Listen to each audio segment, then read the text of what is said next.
स्वागत आहे मित्रांनो, परत एकदा तुमच्या सर्वांचं. आजची डिझाईन अहिल्यादेवी होळकर यांच्या जयंतीनिमित्त आहे. डिझाईन कशी झालेली आहे ते नक्की कॉमेंट करून सांगा आणि आवडली असेल तर बिलकुल लाईक करा व्हिडिओला. तुम्हाला डिझाईनला लागणारं पूर्ण मटेरियल तुम्हाला डिस्क्रिप्शनमध्ये भेटून जाईल. त्यामध्ये PNG material plus PLP file आहे आणि त्याचा पासवर्ड तुम्हाला व्हिडिओमध्ये सिंगल स्टेपमध्ये भेटेल. त्यामुळे विदाऊट स्किप व्हिडिओ कंप्लीट पहा आणि नवीन असाल तर बिलकुल नक्की चॅनलला सबस्क्राईब करा मित्रांनो. तर चला विदाऊट टाईम वेस्ट आपण लगेच आपला बॅनर एडिटिंगला सुरुवात करूया.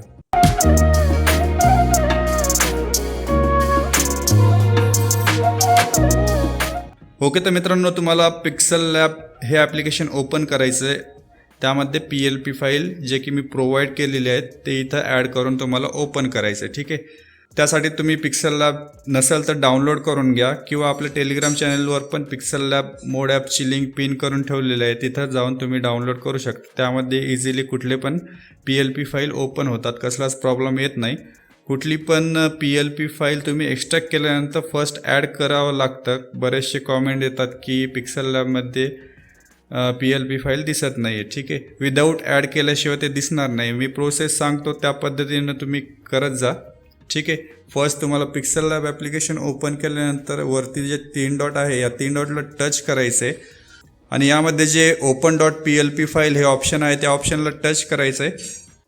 फर्स्ट इथं तुम्हाला PLP फाईल हे ॲड करून घ्यावं लागेल. डायरेक्ट इथं नाव दिसणार नाही, त्यासाठी इथं .PLP या ऑप्शनला टच करायचं आहे आणि ज्या पण फोल्डरमध्ये तुम्ही तुमची फाईल एक्स्ट्रॅक्ट करून ठेवलेलं आहे त्या फोल्डरमध्ये जाऊन जे मी PLP फाईल दिलेली आहे ते इथं सर्च करून तुम्हाला ॲड करायचे, जे की अहिल्यादेवी होळकर जयंती 2024.PLP या नावाने मी ते फाईल सेव्ह केली. त्या फाईलला टच करायचं आणि ओपन अँड ॲड करून घ्यायचं. मी इथं ओपन ओनली करतो, तुम्ही ओपन अँड ॲड करा, त्यानंतर ओके करा. तेव्हा तुमची फाईल पिक्सल लॅबमध्ये हे सेव्ह होईल, ॲड होईल. ठीक आहे, आणि इथून मी बॅक येतो. तर ॲज इट इज तुम्हाला डिझाईन प्रोव्हाइड केलेली, यामध्ये फक्त 2-3 चेंजेस करून तुमचं बॅनर लगेच 2 मिनिटात हे रेडी होऊन जाईल. त्यासाठी इथं लेअरच्या सिम्बॉलला टच करून इथं डिफरंट लेअर बघू शकता. यामध्ये माझी इमेज आहे ते डिलीट करायची. परत लेअरच्या सिम्बॉलला टच करून त्याच्याच बाजूला प्लसच्या सिम्बॉलला टच करायचं आणि फ्रॉम गॅलरी ऑप्शनचा यूज करून ज्या पण फोल्डरमध्ये तुमची PNG कटआउट आहे त्या फोल्डरमध्ये जाऊन फर्स्ट तुमची PNG इथं ॲड करायची. जेवढी पाहिजे तेवढी तुम्ही क्रॉप करून घ्या. मी ॲज इट इज ठेवून राईटच्या सिम्बॉलला टच करतो आणि कॉर्नर टू कॉर्नर हे वाढून घेतो. ठीक आहे, अशा पद्धतीने तुम्ही मॅन्युअली तुमची PNG हे ॲडजस्ट करा. त्यानंतर परत लेअरच्या सिम्बॉलला टच करून हे PNG आपण लॉक करून घेऊया. आता आपल्याला नाव एडिट करायचं. जे जुने व्ह्यूअर्स असतील त्यांना माहीत असतं, बोर होत असतं, पण जे नवीन असतात त्यांच्यासाठी प्रत्येक वेळेस मी सांगत असतो.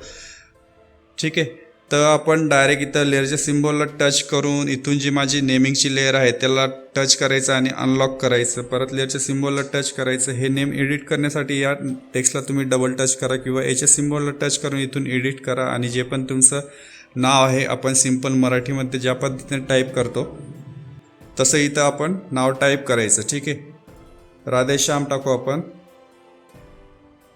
ठीक आहे, राधेश्याम टाकून डन करून ओके करून तुम्हाला दाखवण्यासाठी हे नाव चेंज केलेलं आहे मी. हे टेक्स्ट तुम्ही मॅन्युअली हे ॲडजस्ट करू शकता. मॅन्युअली व्यवस्थित ॲडजस्ट होत नसेल तर तुम्ही इथं याच्या सिम्बॉलला टच करून इथून जे पोझिशनचं ऑप्शन आहे त्याला टच करायचं आणि ते टेक्स्ट किती प्रमाणात मूव्ह करायचं हे ॲडजस्ट करून या एरोचा यूज करून ते टेक्स्ट तुम्ही सेंटरला घेऊ शकता. ठीक आहे, मी परत बॅक येतो.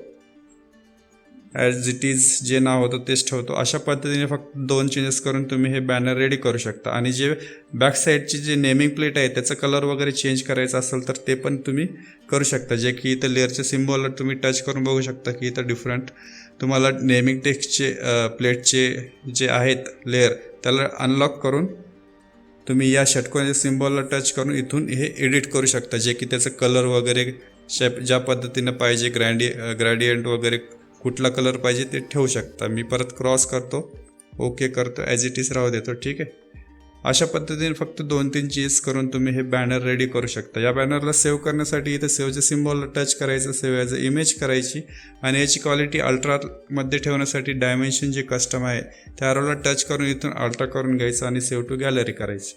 त्यामुळे या बॅनरची क्वालिटी एकदम HD गॅलरीमध्ये हे सेव्ह होऊन जाईल. तो व्हिडिओ आवडला असेल तर नक्की लाईक करायचा मित्रांनो. नेक्स्ट व्हिडिओमध्ये लवकरच भेटूया. तोपर्यंत बाय बाय, टेक केअर.